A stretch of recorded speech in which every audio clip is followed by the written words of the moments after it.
اینٹ سے اینٹ بجانا، اس محاورے کا مطلب ہے تباہ و برباد کر دینا۔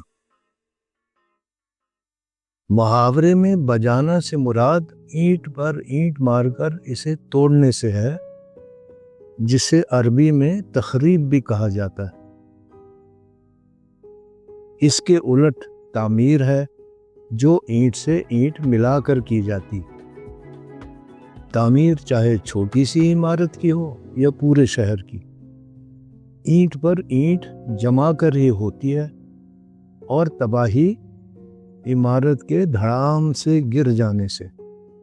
پرانے زمانے میں جب عمارتوں کی تعمیر میں لوہے کی جگہ لکڑی استعمال ہوا کرتی تھی، تو شہر میں داخل ہونے والی فوجیں انہیں زمیں بوس کرنے کے لیے آگ لگا دیا کرتی تھی، جس سے عمارتوں کی چوکھٹیں، کڑیاں، شہتیر جل جایا کرتے تھے اور وہ زمین پر آ رہتی تھی۔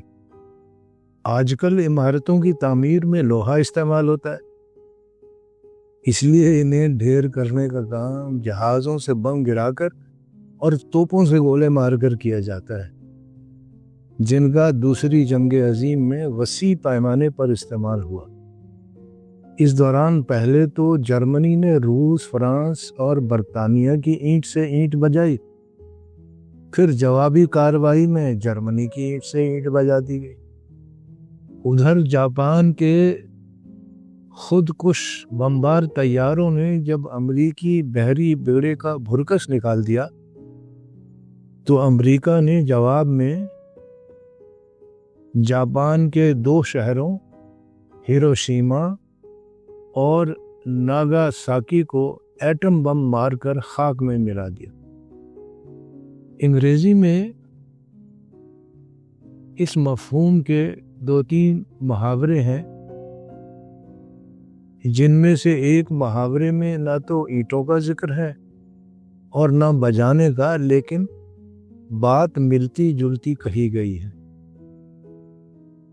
محاورہ ہے ٹو ریڈیوس ٹو ربل، یعنی پتھروں کے ڈھیر میں تبدیل کر دینا۔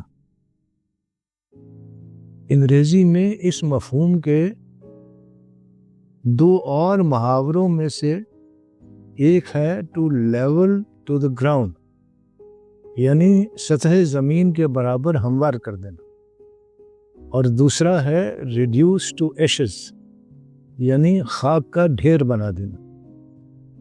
ان محاوروں سے دھیان خود بخود ہیروشیما اور ناگاساکی کی طرف جاتا ہے، جن کی تباہی کا المیہ ان محاوروں میں سمویا ہوا لگتا ہے۔